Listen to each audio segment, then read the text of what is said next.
How's it going, guys, and welcome to Out of Bounds. I, of course, am your host, James Skrmetta. Thank you for tuning in. 30 minutes of sports talk. The best sports talk you can find that money cannot buy is here for you. Thank you for listening again. Real quick, if you want to find me, you can do it audio-wise. You can find this show right here, Mondays and Fridays, on iTunes. Just search my name, James Skrmetta. Or the future of radio, the Stitcher app. Download it to your phone. It is a podcast-themed app that if you're listening to it and you like the show, it brings you closer to shows similar so that you can find new podcasts. It's a great thing. I highly recommend it. Again, download the Stitcher app, and you can find me on there. Also, we've partnered with them, so we are battling the big boys like Bill Simmons and Nerdist, Mark Maron, all of them. And also, you can find me on YouTube for the video version of this show, and every Tuesday, the James Skrmetta Experience. Just go to YouTube, search James Skrmetta, boom, subscribe, and you got me. Now let's go ahead and jump into the show. The show, I don't expect to be long at all. We're going to talk, obviously, the NFL playoffs, what we saw. We're going to talk about what are the lasting effects we saw and what we're feeling. We're not going to preview the games too much. That'll be for Friday's show, but we'll talk about it. We'll also talk Tom Brady versus Peyton Manning again. You know, it seems like something that we just see over and over again and we never get tired of. I know I don't. I love it. And we're also, if we have time at the end of the show, we will talk some Jordan Morris to Bundesliga and some what it means for the MLS, some stuff like that. So we're going to talk a little bit of soccer at the end there if we have some time. And because, you know, at this show we are as pro soccer as it gets. So we're going to try and bring in soccer as much as humanly possible to this show and to everything we do. Let's start with the games. Great slate of games as far as watchability, right? I'm looking at the scores right here. Saturday games, New England wins by 7, Arizona wins by 6 in overtime. Then Sunday's games, Carolina ends up winning by 7, and Denver ends up winning by 7. So the games were all really close. They were all really close. They were really competitive. Even the Seattle-Carolina game, which was 31-0 at half, ended up close when Seattle goes on a 24-point run in the second half. So let's go ahead and break these down. Let's start with Saturday. Kansas City and New England. It was really pretty much how we said it was going to be. We said, I told y'all, I said I wouldn't be surprised if Kansas City won this game. You know, I would not be surprised at all if Kansas City kept this thing close. And that's pretty much, you know, I would say New England was safe the entire game. But look, a touchdown win at home, it's not like they blew them out. And we said New England was probably going to win it. And we were rooting for them. But I'm not surprised. Not surprised. And Kansas City's an interesting team. I think Alex Smith took a bit of a step back in this game because we had talked about how he's changing his legacy. Alex Smith is changing the story, right? First, he was the first overall pick. Then he was a pseudo-bust. Then he was, wow, this guy's getting a lot better. Then it was, man, this guy might be the most efficient player in the league. Then it was, oh, man, this guy didn't throw a touchdown pass to a receiver all year. Then it was, well, let's pay attention to him again. This team's won 11 straight games. And now we're in the playoffs, and he was against Tom Brady, against the New England Patriots, and he just didn't perform. And in this league, it is such a quarterback-driven game. Everyone knows that. We preach that heavy on this show. We have never hidden that fact. This is a quarterback-driven league, bottom line, and you have to have one. You have to have a quarterback who you can rely on. And if you don't, more than likely, it's just not going to work. It's not going to happen. You cannot sustain success in this league without a quarterback who can beat other people. That's what Alex Smith cannot do at this point in his career. Surprisingly, he can do it more with his legs, seemingly, than with his arm. Seems like whenever we watch the Chiefs, Alex Smith tends to befuddle defenses with his legs more than his arm. But New England looked good. They're working out the kinks. Julian Edelman is so important to that team. You hear about Gronk a lot, and you really hear all about Gronk, but it's Edelman, in my opinion. This team goes with Julian Edelman. Without Julian Edelman, this team can't win. They can't win at the level of like a Super Bowl. So we'll talk a little bit more about New England in a minute here. Let's move on to the next game. Arizona, Green Bay. Arizona, I don't know. They're kind of stumbling around. They won this game by 6, but really almost blew it. Almost lost it in overtime to a Green Bay team who's getting better recently, but certainly is not the Green Bay team, and certainly isn't the Aaron Rodgers level of production that we've got over the years. Rodgers is that guy. He's not like. I guess it is kind of ironic that they're draft buddies, but he ain't Alex Smith, right? Aaron Rodgers has taken this team that has played terrible, and he is taking them to a place that they have not been. And Rodgers is putting them completely on his back, completely on his arm, and doing it. And they were close. They were close to beating Arizona. I think the right team won in all the games. Really, I think the right team won. And Arizona is stumbling into an NFC Championship game on the road against Carolina, who beat Seattle, depending on how you look at it, in pretty convincing fashion, right?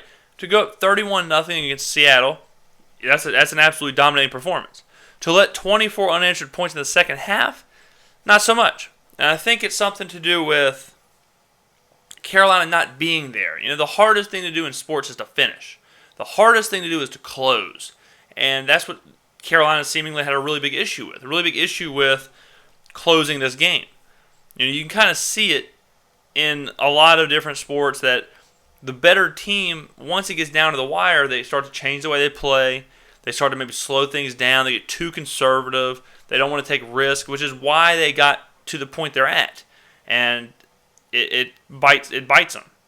And that's what I think Carolina almost let this one slide. Really, if you gave another quarter, Seattle probably would have pulled this thing out. So, Carolina got the win. And like I said, I think the right team won. There's no way you can tell me that the Minnesota game didn't affect Seattle. Playing in that weather, on the road, and then to turn around and travel to Carolina, play another very physical team, has a lot to ask of any team, to be honest. And then finally, the game that ended it all, the game that got us one step closer to the end of the season, we had Pittsburgh versus Denver. And this is what I really want to talk about. This is what I want to talk about now. This is what I've been waiting to talk about. And I'm going to get a little sip of the Joe here. If you listened to the show last week, and the week before that, I believe, I've been a little hard on Peyton Manning.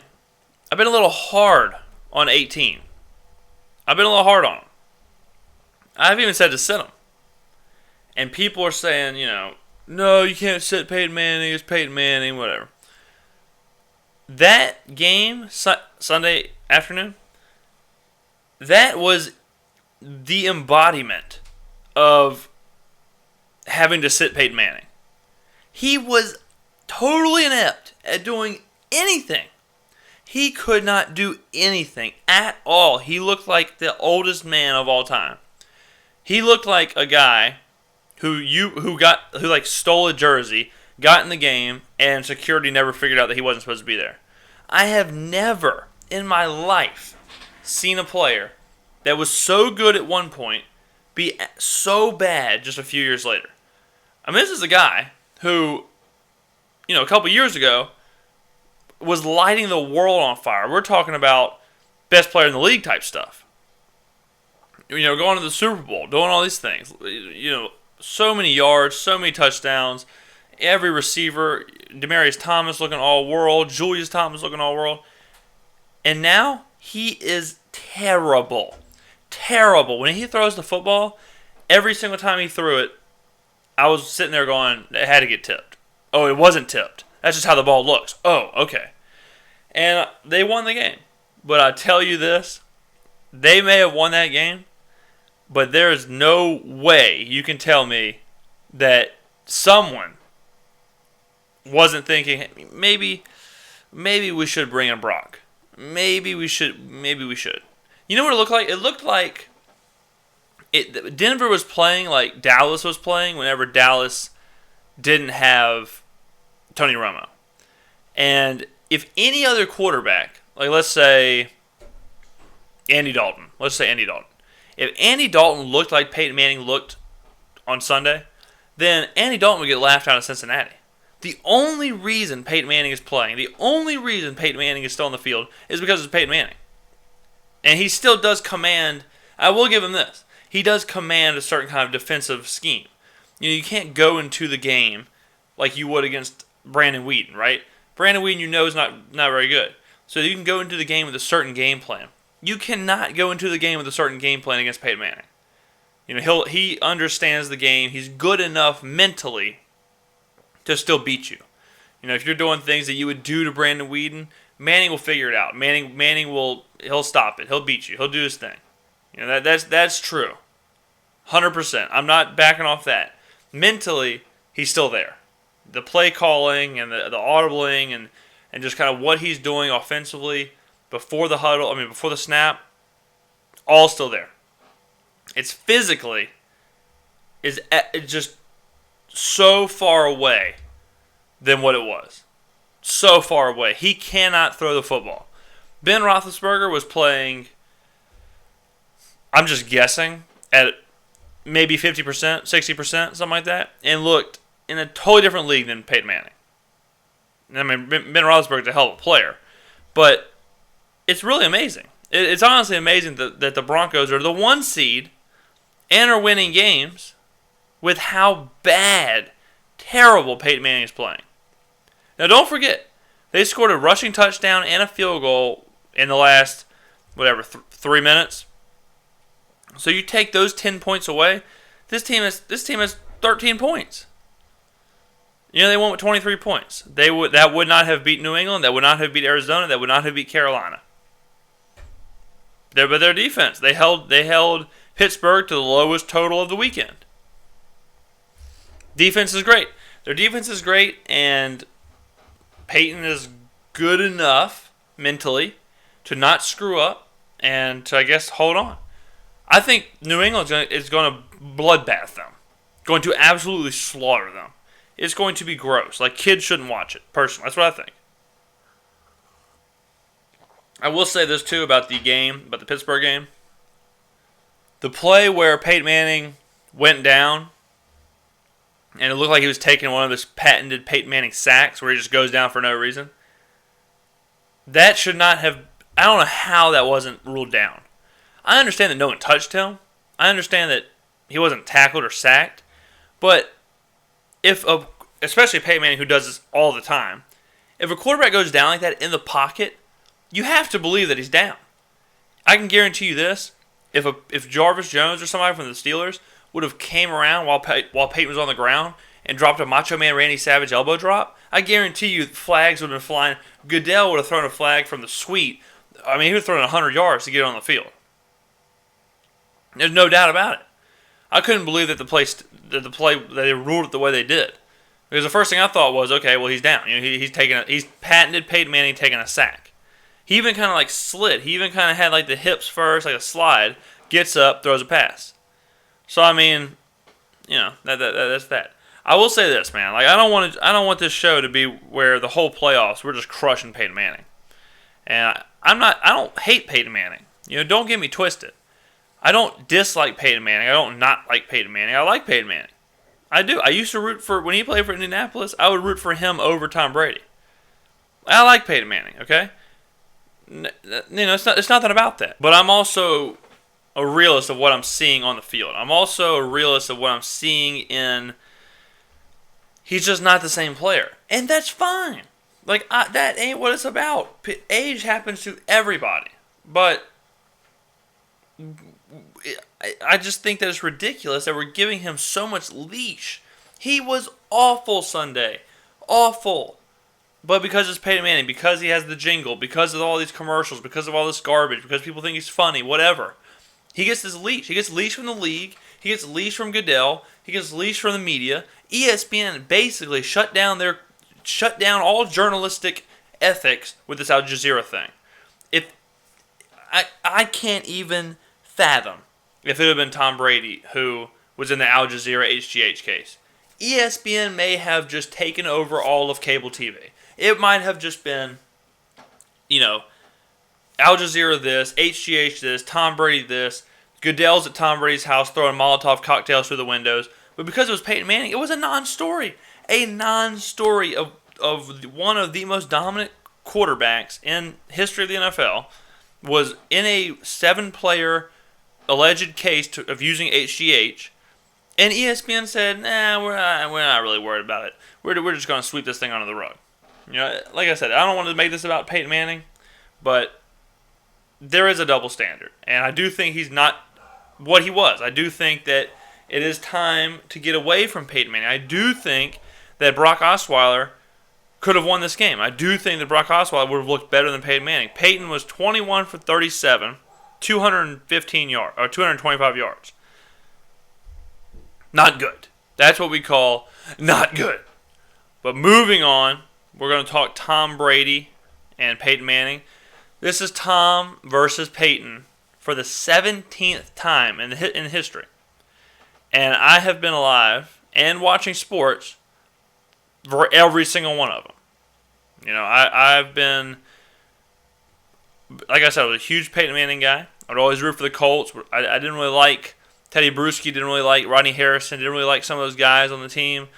I've kind of grown to appreciate Tom Brady. I've grown to believe that he's the greatest NFL player to ever live, most dominant quarterback to ever live, everything you want to say about him.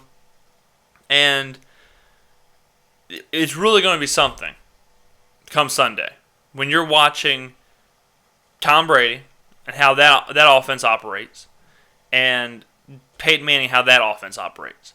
Now, I'm not saying it's going to be a blowout. Well, I did say it was going to be a slaughter about 10 minutes ago, but it's a different kind of slaughter because Denver did beat New England with Brock Osweiler this year, and Denver did hold New England to about 20 points. So the defense is that good to where they can hold this team in check. Granted, this team's going to be much more healthy. Edelman, Gronk, all these players that missed the Denver game will be back, right? So I'm certainly taking New England, make no mistake about that. And Friday, when we go into way more in-depth of previewing these games, I make my actual picks, I'll explain that. But when you see Tom Brady under center, when you see Tom Brady operating, running around the field, all that stuff, and you see Peyton Manning, look at how different those two are going to look. It's going to look a lot like Kobe Bryant and LeBron James. Tom Brady is what the Patriots rely on. He's their guy. He's the guy that they are 100% behind.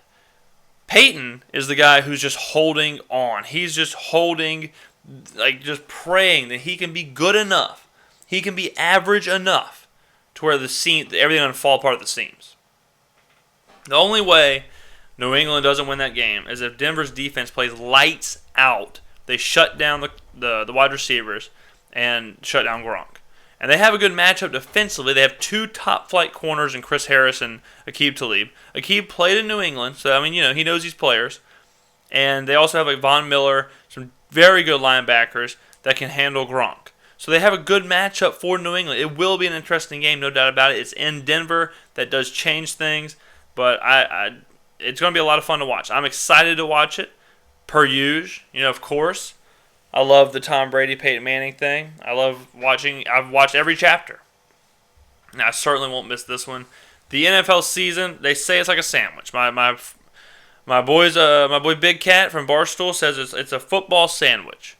You can't eat the whole thing because there's only so much. And we're coming to the very end of the sandwich. We have this upcoming week and then one more game. So enjoy your football, people. Enjoy it. Don't miss out. And the worst part of the season is when the Super Bowl is over. Because then you wait. Then you wait for the NBA to matter. You wait for college basketball to matter. And you wait for baseball to crank up. And I cannot wait for baseball to crank up because I cannot wait to sit here and talk about the Atlanta Braves and what possibly could be the worst team in baseball history. But let's not get off of it just yet. Let's talk some Jordan Morris.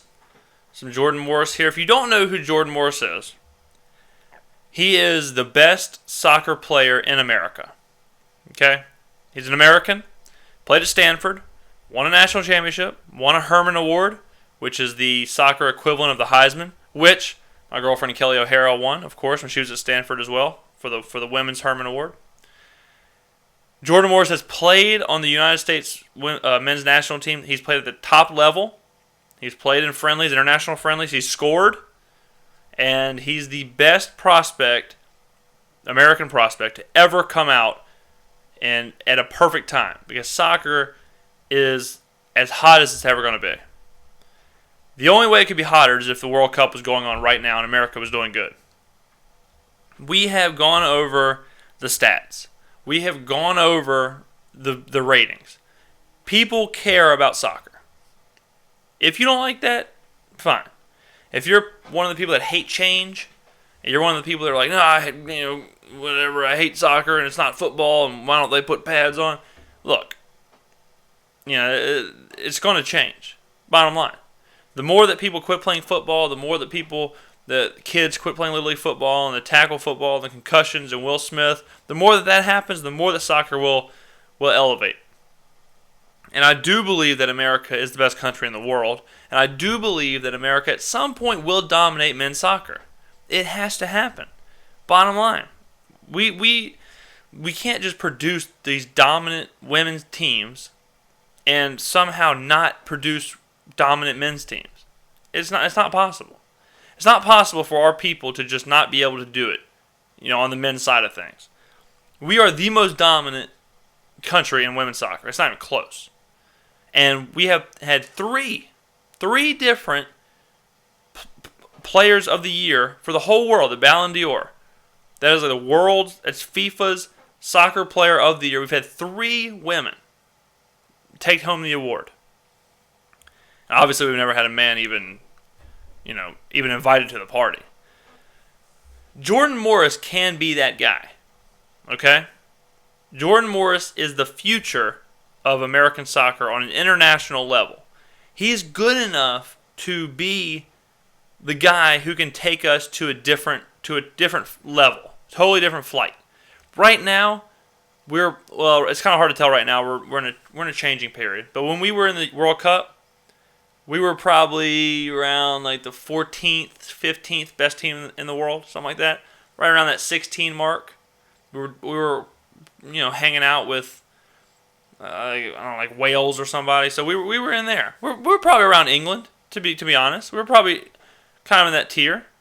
And Jordan can take us to that top 10 area. He can take us to the flights with Uruguay and Italy and all these places.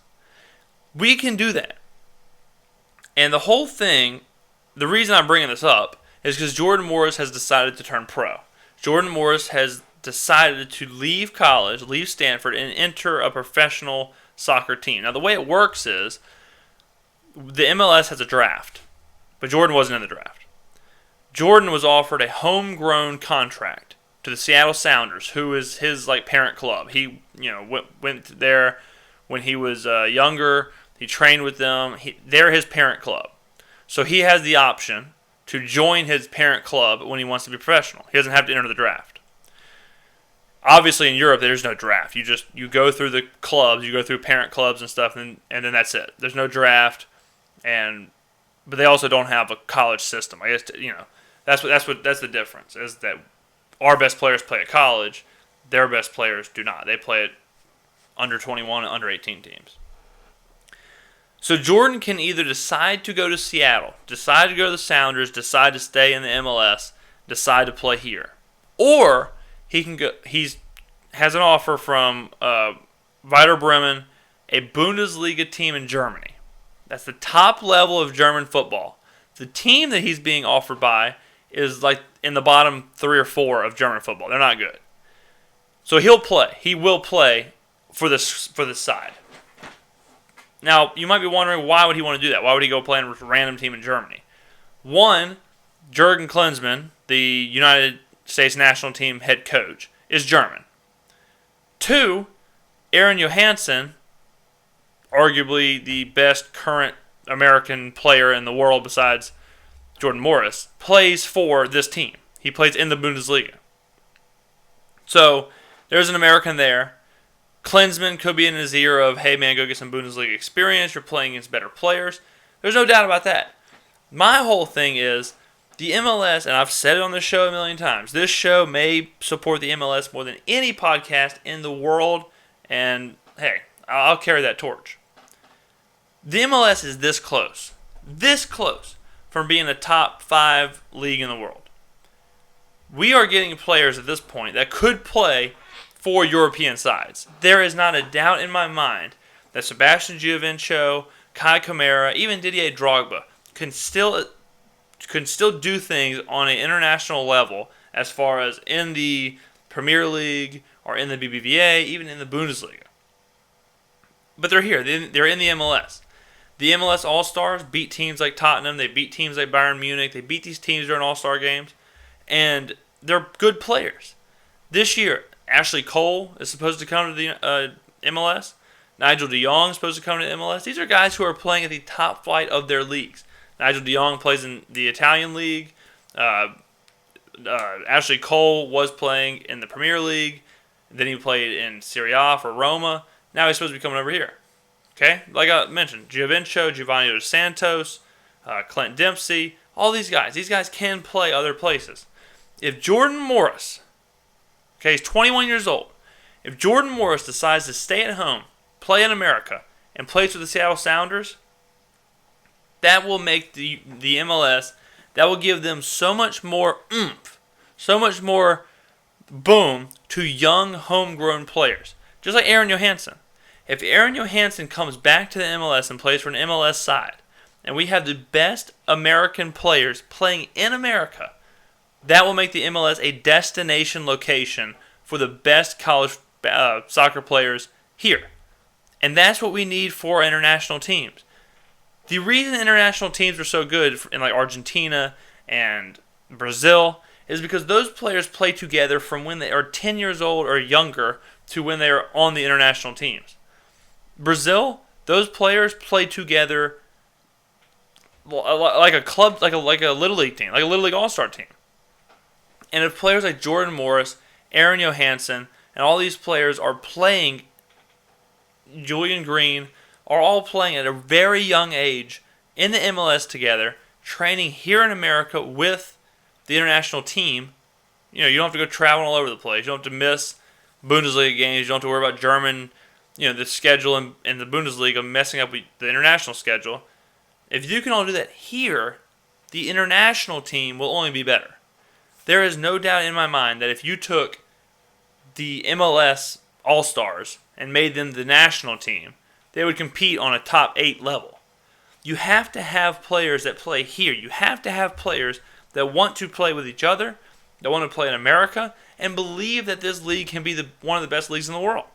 And that will only bring other players over. If we are stockpiling this league with the best players in America, some of the best players in Mexico, best players in Canada, and that's what the MLS is, along with transplants like Didier Drogba, Sebastian Giovinco, Giovanni Dos Santos, Robbie Keane, along with those transplants, this league will be an incredible league.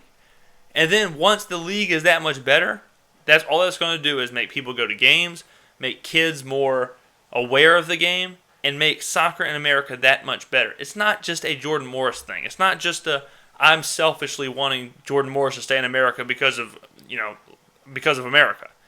I am selfishly wanting Jordan Morris to stay here because I believe that he is the first domino in blowing up the MLS, blowing up American soccer even more. What I want more than anything is for soccer in America to blow up. I want it to be huge. I want it to be how it is in England, how it is in Brazil. And I believe that we have the ability to win World Cups, to have great teams, to have an MLS that is comparable to the Premier League. I believe we can do that.